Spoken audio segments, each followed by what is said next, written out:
In this video, I'm going to talk about the philosophy paper, A Few Words on Non-Intervention by J.S. Mill. While I don't agree with every point Mill makes, it's without a doubt the best philosophy paper I've ever read. This paper was written in 1859, but contrary to what you might expect, its age actually helps it in many ways, and means that a lot of the impediments that modern writers might have don't exist here. In this video, I'll go through some of the key passages of the paper and talk about what they mean. If you want to read the paper for yourself, which I encourage you to do, I'll link to it in the description below.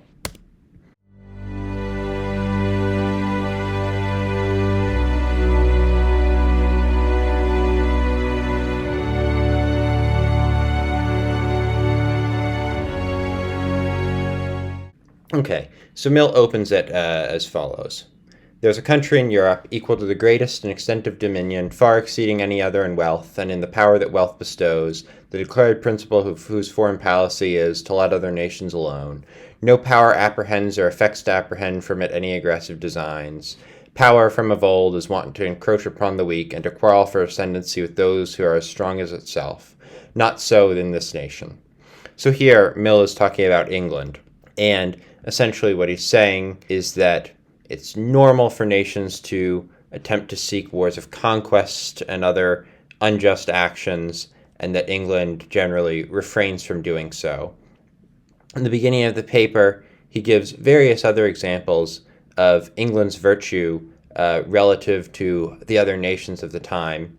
This is a particularly good one here. He's talking about Britain. They taxed themselves 20 million to get rid of slavery throughout their empire. In the early 19th century, which nearly lost them their West Indian colonies, the loans that Britain took to do this, they didn't pay off until 2015. Yeah, so this was an enormous sacrifice that the British Empire made simply to do the right thing because it was right. And as Mill mentioned here, it was thought that by the self-sacrificing behavior, they were endeavoring to gain some hidden object, which could neither be conceived nor described in the way of pulling down other nations.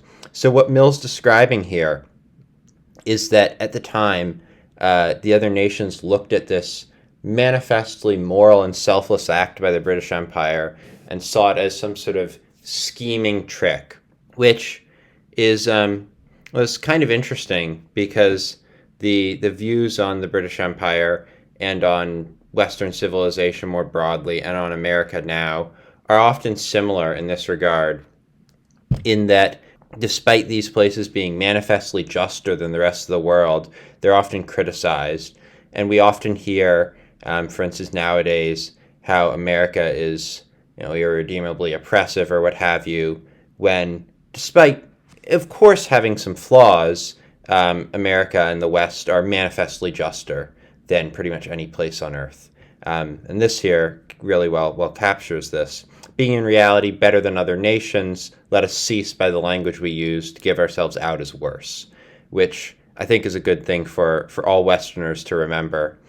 And well, it's quite something to see that this theme has held true across multiple centuries. Part of what Mills gets at here is that perhaps the reason for the skepticism towards seeing the Britain at the time as a moral nation is that it's so unusual. He says here, at the moment it's difficult to say whether by their sins of speech or of actions our statesmen are most effectively playing into the hands of our enemies and giving most color of justice to injurious misconception of our character and policy as a people.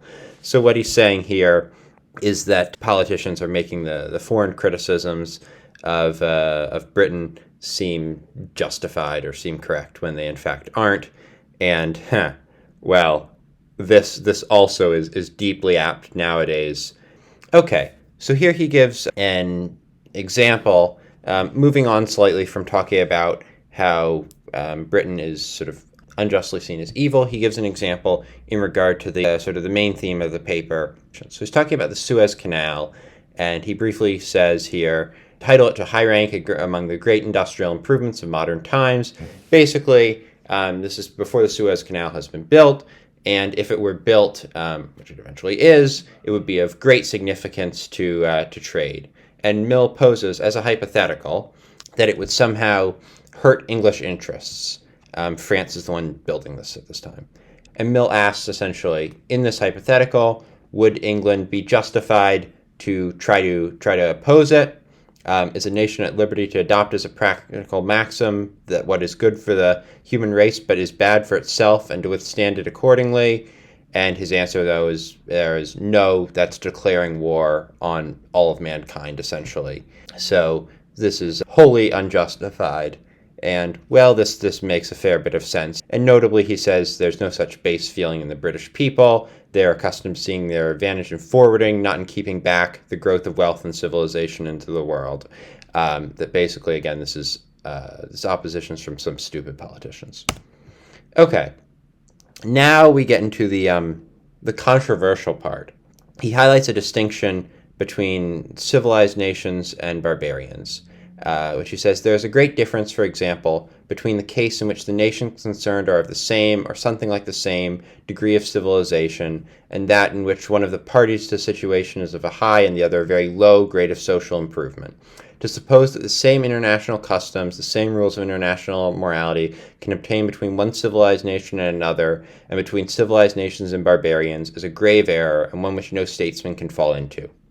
He continues, the Romans were not the most clean-handed of conquerors, yet would it have been better for Gaul and Spain, Numidia and Dacia never to have been formed part of the Roman Empire. To characterize any conduct whatsoever towards a barbarous people as a violation of the law of nations only shows that he who speaks has never considered the subject. A violation of great principles of morality it may easily be, but barbarians have no rights as a nation, except a right to such treatment as may, at the earliest possible period, fit them for becoming one. The only moral laws for the relation between a civilized and barbarous government are the universal rules of morality between man and man. So what he's saying here is that essentially our nations he would consider to be barbarous don't have sovereignty, and this doesn't mean that one can act toward them in any way that one wants. These people still have rights as people, but they don't have rights as a nation. So conquering them is justified because they have no sovereignty. Enslaving them is not, because that would be violating the rights of the people.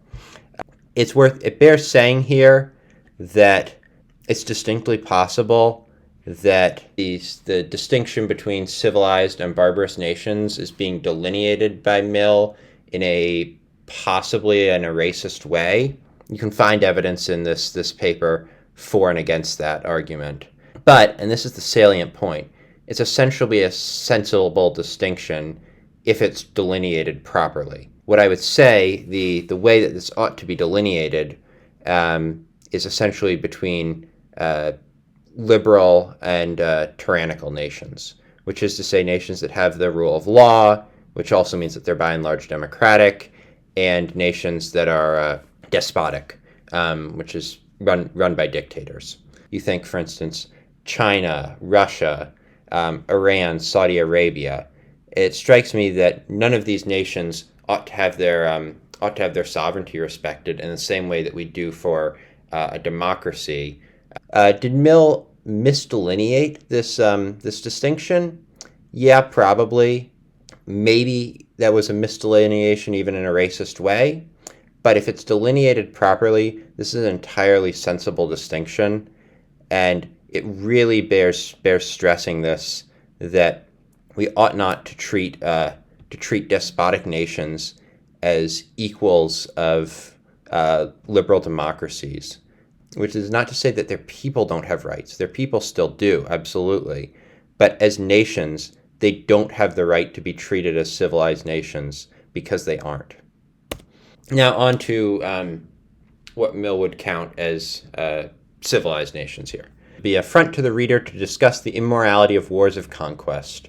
Up to this point, there's no difference of opinion among honest people, nor on the wickedness of commencing an aggressive war for any interest of our own, except when necessary to avert from ourselves an obviously impending wrong. Which is basically saying, going and invading your neighbor, assuming your neighbor falls into that civilized category, is totally unjustified. And, well, it's kind of interesting that this paper mentions it because, well, this isn't really something that happens nowadays. We don't see many wars of conquest now. Obviously, the obvious exception is Russia's invasion of Ukraine.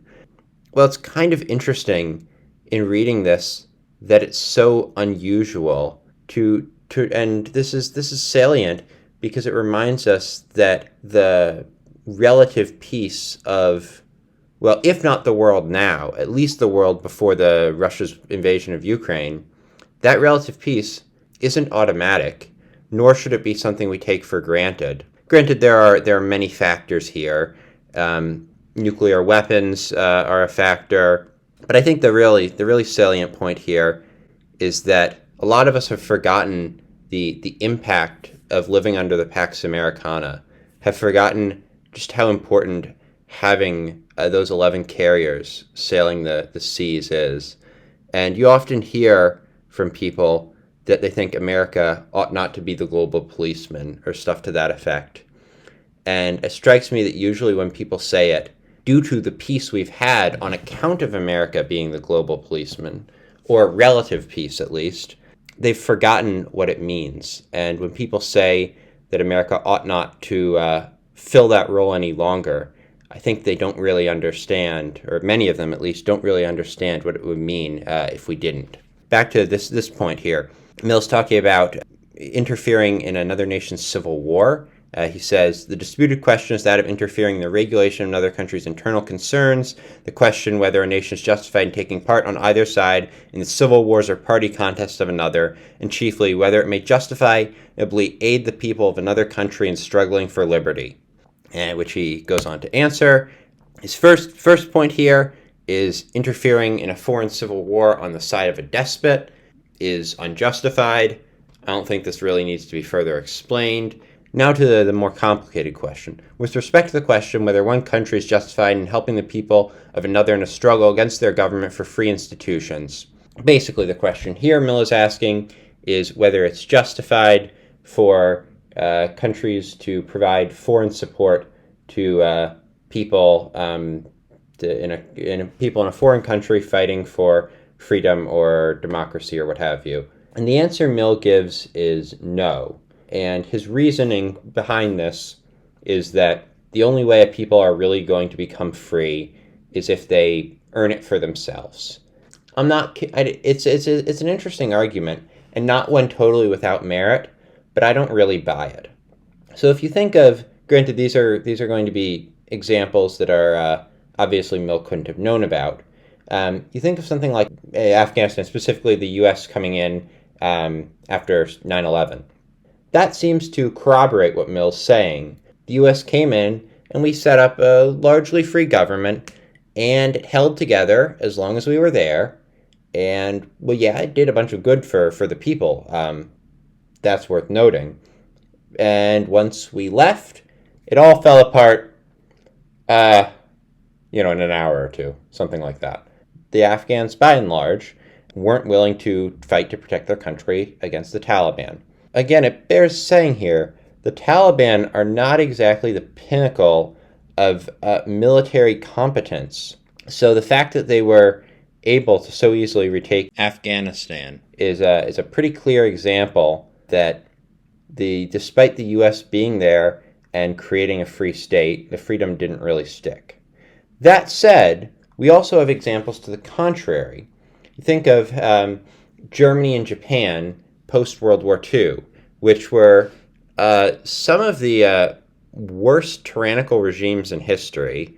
And now, after American occupation in Japan, Allied occupation in Germany, or at least West Germany, they returned from horrible tyrannical regimes into places with vibrant democratic political cultures, as they are now, which very much gives us examples of this working, that a people can be taught freedom. And I think the salient distinction between Germany and Japan back then and Afghanistan is that, well, in Germany and Japan, we really cared.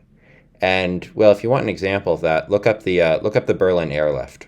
I think the point to be made is, yes, a people can be taught freedom, and it can be turned from a dictatorship to a democracy through foreign interference, essentially. But you have to be serious about doing it. You can't half-ass it, which is kind of what we did in Afghanistan. So I think Mill here is wrong. That said, if you want to make this work, if you want to bring freedom to people, you better mean it, and you better be willing to put in the effort it'll take to make it stick. Well, it's not without reason or a decent argument. I don't agree here with Mill's point that it's unjustified to go into a despotic country and essentially attempt to bring freedom to it. So what he talks about here is essentially what happens if a despotic country interferes on the side of a civil war, interferes in another nation's civil war. Is counter-intervention justified? And Mill's answer is yes, of course. Counter-intervention to help whatever group is fighting for freedom is, of course, justified. And his reason for this is unless this intervention happens, the profession of it by free countries comes to this miserable issue that the wrong side may help the wrong, but the right must not help the right, which is pretty straightforward to say. In order to prevent despotic interference in a nation's internal affairs, it's necessary for free nations to counter-intervene if that interference happens. And what he gets at here at the end is essentially a call to England in particular to basically promise to supply this counter-interference if necessary. He says, the first nation which, being powerful enough to make its voice effectual, has the spirit and courage to say that not a gun shall be fired in Europe by the soldiers of one power against the revolted subjects of another, will be the idol friends of freedom throughout Europe. This declaration alone will ensure the almost immediate emancipation of every people which desires liberty sufficiently to be capable of maintaining it. And the nation which gives this world will soon find itself at the head of an alliance of free peoples, so strong as to defy the efforts of any number of confederated despots to bring it down. It's basically a call to England in particular, to make this promise to essentially protect people struggling for freedom against any foreign interference, and suggests that once England decides to do this, it will be impossible for the despots of the world to resist this alliance of free nations. This is the paper. I encourage you to go read it for yourself. I will leave a link to it in the description. Metaphysicist out.